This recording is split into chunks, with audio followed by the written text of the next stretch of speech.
Bonjour les amis et bienvenue dans cette nouvelle vidéo. Aujourd'hui je vais vous raconter l'histoire d'une usine qui a plus de 150 ans et qui a fermé du jour au lendemain, mettant des centaines d'ouvriers sur le carreau. Vous allez voir qu'il s'est passé des choses très intéressantes dans cette usine et qu'elle a vraiment été le moteur économique de tous les environs, de là où je me trouve. On va partir à la recherche d'indices qui restent encore sur place pour essayer de comprendre ce qu'il s'est passé et aussi quelle était son histoire. Alors c'est parti, on perd pas plus de temps et on y va tout de suite.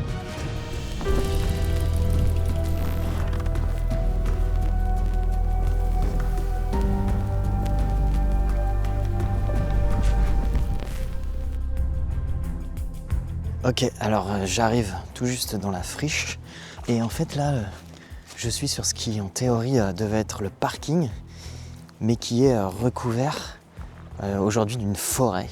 Et quand je parle d'une forêt, eh bien, le mot est vraiment juste puisque voilà, je suis entouré de bouleaux là, un peu partout. Et donc on va essayer de trouver une entrée, voir ce qui reste à l'intérieur. Alors, là on a une première porte. Maintenant, est-ce qu'elle s'ouvre? Ça... non. Là, c'est des portes coulissantes. Mais ça ne coulisse pas. Bon, cette porte, c'est mort. Je vais en essayer d'autres, puisque je pense qu'il y en a à peu près tout le long. Il y en a bien une qui va être ouverte, je pense, ou qui va s'ouvrir.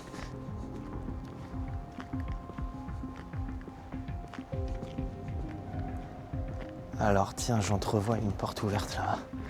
Alors, voilà, j'arrive dans l'entrepôt principal. Et c'est immense. C'est super grand. En fait, je pensais que ce serait un entrepôt gigantesque divisé en plusieurs parties. Mais là, de ce que je vois, c'est vraiment qu'une seule pièce, au final. Donc c'était là qu'il y avait toutes les machines. On a encore de la machinerie là, ici. Alors c'était une sorte de pont roulant. En tout cas, il est plus vraiment très droit.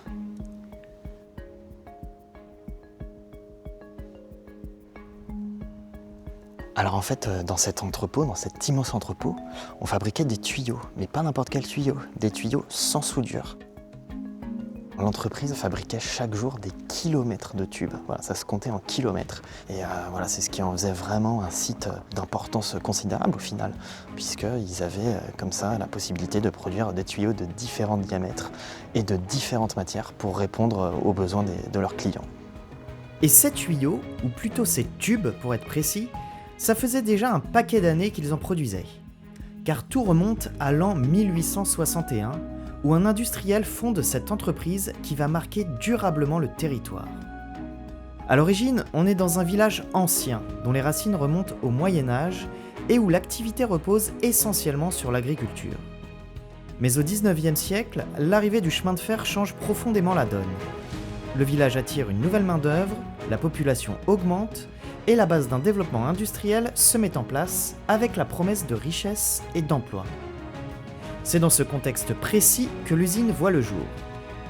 Au fil des décennies, elle s'étend, se modernise et finit par occuper des dizaines de milliers de mètres carrés, si bien qu'elle prend de plus en plus de place au sein du centre-ville. À son apogée, elle emploie jusqu'à 600 personnes, ce qui en fait le principal employeur du coin.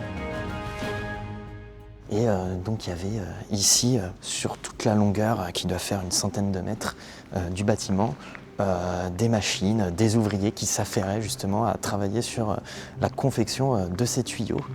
Et on peut imaginer assez facilement le bruit qu'il devait y avoir ici. Alors on a encore l'emplacement des machines. C'est ces trous béants un peu partout. Et c'est ce qui rend le lieu assez dangereux d'ailleurs. Et on se rend compte, de par la dimension de ces trous, en fait, que les machines devaient être vraiment impressionnantes et de grande taille. Et aujourd'hui, en fait, ces trous, ils se sont remplis d'eau et il y a tout un petit écosystème de plantes qui se développent dedans. Alors, je ne sais pas comment elles font parce que ça a l'air quand même assez pollué ici. Rien qu'à l'odeur, ça vous pouvez pas le savoir, mais il y a un mélange d'odeur de graisse, de métal et de brûlé. Alors il n'y a pas encore de poisson, ça m'étonnerait qu'il y en ait un jour d'ailleurs, parce qu'on voit que l'eau est vraiment trouble. Mais il y a quand même des sortes d'algues qui se développent, donc pourquoi pas un jour une nouvelle forme de vie alien ou je ne sais pas quoi, qui aura muté pour vivre dans ces conditions. Je raconte n'importe quoi. Bon, on se reconcentre un peu, je reprends ma visite de l'entrepôt que je vais explorer méthodiquement de long en large pour être sûr de ne rien laisser passer. Au passage, si ce format d'enquête à la croisée de l'histoire et de l'exploration vous plaît, n'hésitez pas à vous abonner.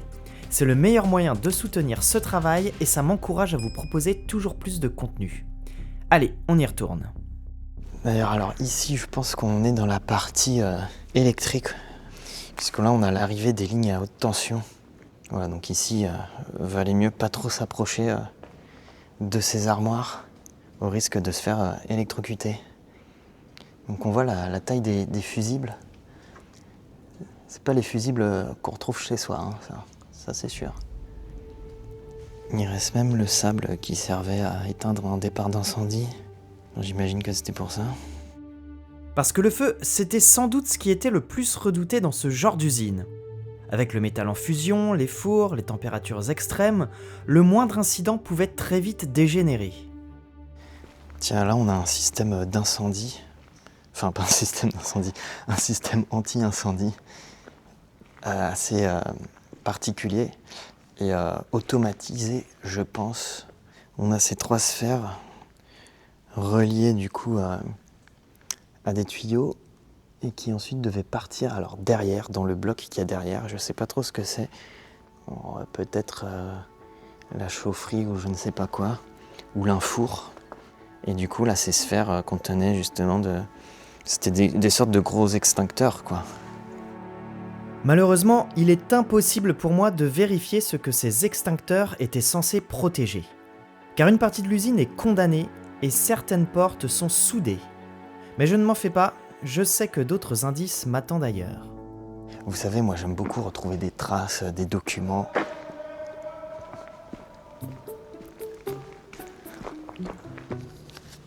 Bon, j'ai été coupé dans mon élan, comme vous l'avez entendu, j'ai entendu un cri. Impossible de savoir d'où ça venait. J'avais l'impression que c'était très proche. Donc ce que je vous disais, comme vous le savez, moi j'aime retrouver des documents, des traces de vie qui me permettent de retracer la vie de l'endroit en fait.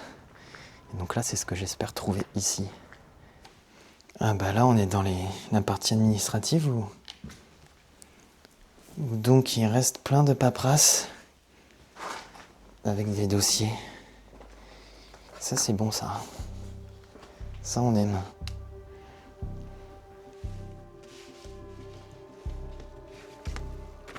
Ça, c'est une commande. De quelle année ? 91. Tiens, là, on a un client, peut-être, c'est La Paire. Alors, est-ce que c'est les magasins qu'on connaît ? Je sais pas. On a un pâtissier aussi. Ah, on a le laminoir à froid de Thionville. Ça, c'est pour de l'industriel, donc de la tuyauterie spécialisée pour de l'indus. Donc ouais, là, c'est vraiment l'armoire où il y avait tous leurs clients. Et de toute façon, il y a écrit export, donc sans aucun doute, c'est bien les clients. Mais il n'y a pas que les clients qui figurent parmi les documents que je retrouve. Au sol, c'est un peu le bazar. Je retrouve pêle-mêle différents types de papiers, dont des plans techniques, ce qui n'est pas si étonnant car il devait y avoir un service chargé de concevoir les machines et les tubes, mais dans le tas, je retrouve aussi des documents beaucoup plus personnels. J'ai une feuille avec le salaire de quelqu'un. Sur proposition de la hiérarchie, votre rémunération est fixée comme suit. Salaire de base 12 914 francs. Soit une augmentation de 0,31%. Ah ouais, c'est pas terrible. 0,31%, c'est même nul. Alors le sol craque de partout. C'est pas très rassurant. En fait, là, je suis dans une sorte de préfabriqué qui jouxte l'entrepôt principal. Et là, il reste quelques petits documents par-ci, par-là. Alors là, il y avait une vitrine, je sais pas à quoi ça servait.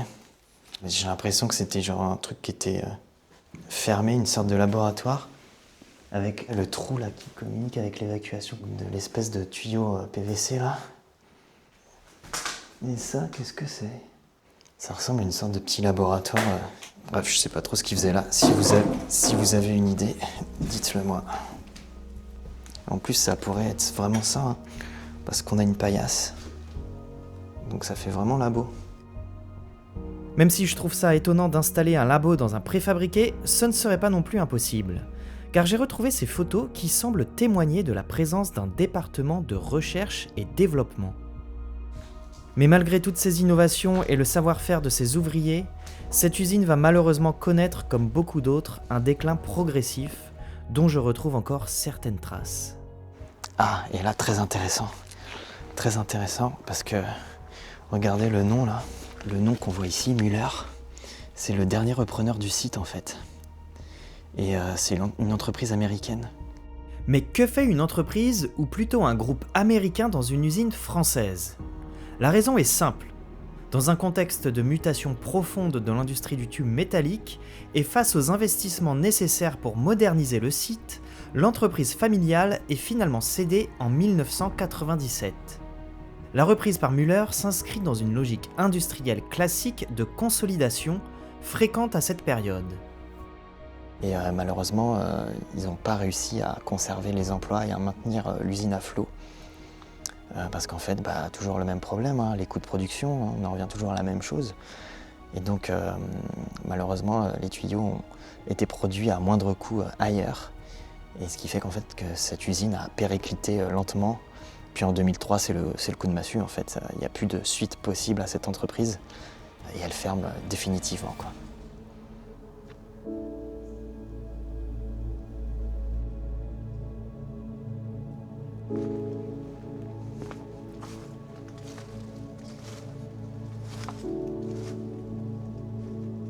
Bon, on a fait le tour ici, je pense. Là, je vais vous emmener dans la ville pour que vous voyez justement à quel point cette usine était vraiment l'élément central. Voilà, donc là, je suis sorti de l'usine. Là, on est vraiment en plein centre-ville, sur plusieurs rues en fait. Eh bien, on longe que l'usine. Et c'est assez impressionnant parce qu'en fait, juste derrière moi, il y a la mairie là-bas. Il y a aussi une école. Et en fait, voilà, on est vraiment dans un centre-ville qui a été construit autour de l'usine. Donc ça montre à quel point ces usines étaient vraiment importantes et étaient le centre névralgique des petits villages de ces provinces, quoi. Donc voilà, là je suis sur les grilles de l'usine. Voilà, il y a un chien qui aboie, hein, comme vous entendez. Donc niveau discrétion, on repassera. Après, je suis du bon côté de la grille, donc ça va. Et donc c'est ici que rentraient justement les camions, les ouvriers, tous les matins qui venaient travailler dans cette usine.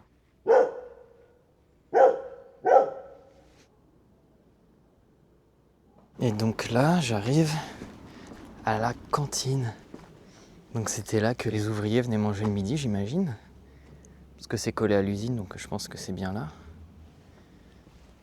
C'est vraiment passionnant parce qu'en fait, on est vraiment dans l'histoire, là, en fait. C'est des bâtiments là qui ont été construits il y a plus de 150 ans, donc c'est vachement intéressant de voir qu'ils sont toujours debout. Alors, qu'est-ce qu'ils vont devenir ? En fait, il y a une partie qui a été rachetée par la commune et l'autre partie qui, pour l'instant, est encore à l'état d'abandon. Donc voilà, pas trop d'avenir pour l'instant à ce niveau-là. En effet, la plus grande partie du site n'a pas un avenir radieux, car les bâtiments les plus dégradés sont voués à la démolition. L'autre partie, en revanche, a été rachetée, comme je vous le disais, par la commune et la communauté d'agglomération. Le projet qui se dessine ici, c'est celui d'un nouveau morceau de la ville, à savoir un quartier mixte, pensé pour reconnecter le centre-bourg à la gare. Au programme, des logements, des activités artisanales, des commerces ou des tiers-lieux. Mais le défi est de taille. Sur cette partie de l'ancienne usine, les bâtiments sont dans un état de dégradation encore plus avancé. Plus préoccupant encore, le site est marqué par la présence d'amiante et des nappes d'hydrocarbures ont contaminé les sols. Si le calendrier prévoit une livraison à l'horizon 2027, une question demeure. Que pourra-t-on réellement préserver de ces bâtiments chargés d'histoire ? Merci à tous d'avoir suivi cette enquête. Si ça vous a plu, pensez à liker et commenter cette vidéo. Et si vous avez travaillé ici, n'hésitez pas à me contacter. Ça m'intéresse toujours d'échanger avec des personnes qui ont connu le lieu en activité. Je vous laisse avec une autre de mes explorations que vous allez certainement adorer et je vous dis à très vite pour de nouvelles aventures.